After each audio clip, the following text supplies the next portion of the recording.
Astrological ages are based on the idea that a given astrological energy infuses the history of an entire 2160-year period of time before giving way to the next astrological time period.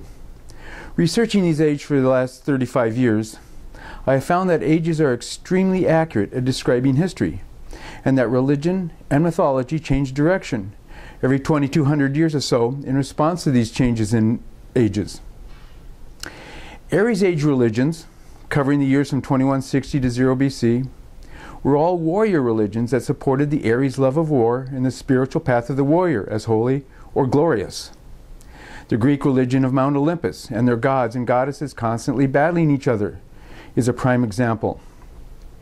The religion of our Christian Old Testament is also a warrior religion, with the warrior god Yahweh leading his army of chosen in a required conquest of a promised land. With the age of Pisces, 0 BC to 2160, religion elevated into what are called the great universal religions of Pisces transcendence and the attainment of heaven, a process that actually began some 700 years prior to Pisces. Devotion and piety replaced the warrior-hero ethic with that of the saint. As we approach the age of Aquarius, this will change yet again. It already is changing. This age-related shift in religious focus created a dramatic spiritual political drama in Israel at the time of Christ's arrival in ministry 2,000 years ago. This drama became a major aspect of the story of Christ in the New Testament. The Jewish people simply could not accept him as their Messiah, and there is a very good reason for this. They had been programmed for over 2,000 years to expect an Age of Aries warrior savior who would come like Samson or David and throw off the Roman yoke and set up their own religious empire. Instead, Christ came as a peaceful Pisces prophet, the antithesis of the strong warrior. In this astrological guise, he remained unrecognizable to his people. Today we find ourselves in that very same predicament. Our modern secular culture no longer believes in prophecy. And those who do have a strong Pisces history that they place on prophecy. Pisces rules prophecy, and more importantly for us today, the fulfillment of prophecy. Historical energy suggests that during this time, the Pisces era of the age of Pisces, 1980 to 2160, prophecy will very likely be fulfilled, and Christ will indeed come a second time within this final climactic Pisces era. When this happens, believers will expect him to come from within the Christian ranks, looking much like our pictures of him wearing a humble robe, all within our expected Pisces-Virgo frame of reference. We are expecting a Pisces savior at a time when the sign Aquarius is set to become the dominating energy for the future. The second coming, which could include the Hindu Kalki avatar, the Maitreya Buddha, the Islamic Mahdi, and the Native American Pale Prophet, will likely wear Aquarian dress and symbolism, essentially obscuring the true nature of this prophesied event. Aquarius rules universal brotherhood, indicating that this event will not be limited to a single religion or people. It will not be specifically a Christian event. It will be universal in nature. The many biblical prophetic images of this return say that he will come riding in the clouds with power and great glory. One reference has him riding a white horse on the clouds. He is followed by a host of angels and followers riding on the clouds as well. Interestingly enough, these images are not strictly Christian. The Hindu Kalki avatar is also expected to arrive riding a white horse in the clouds. Aquarius rules science and technology. It also rules the qualities of uniqueness, revolutionary changes, and the unexpected.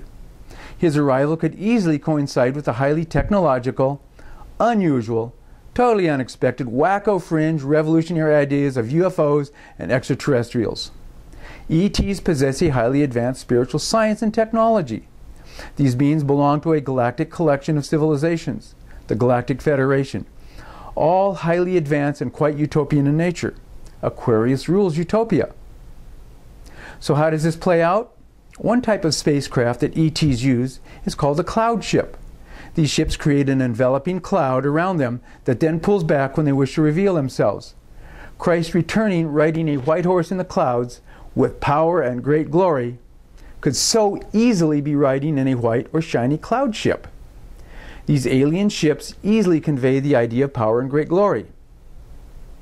Aquarius world culture and utopias combined with Pisces contact with other worlds indicates that this second coming can connect humanity with the utopia of an expanded galactic civilization that could be an important part of the promise of a golden age in Aquarius.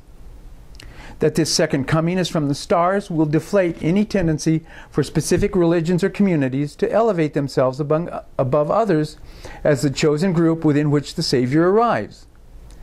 This will create an undeniable and very necessary Aquarian equality among all peoples of the earth. At the same time, Christ himself stated at the end, we will all become sons and daughters of God, able to perform all the miracles that he performed and more. This is also very Aquarian. Aquarius rules electricity or energy, among other things.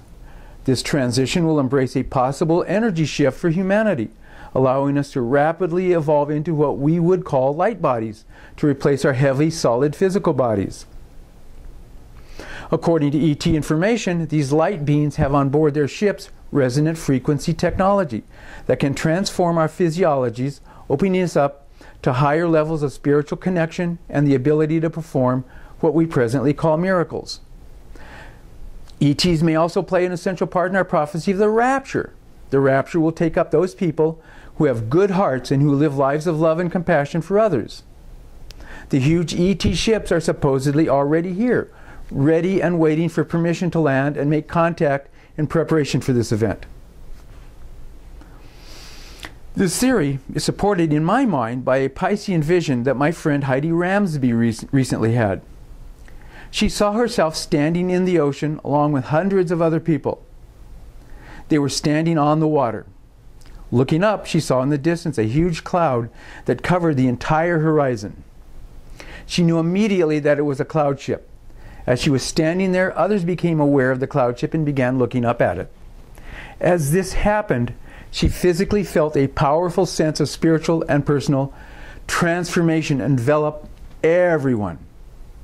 Now, lest we turn our backs on this promise of the millennium of Christ, we would do well to open our hearts and minds to this very real possibility of Aquarius and ETs as it relates to the rapture and to the second coming.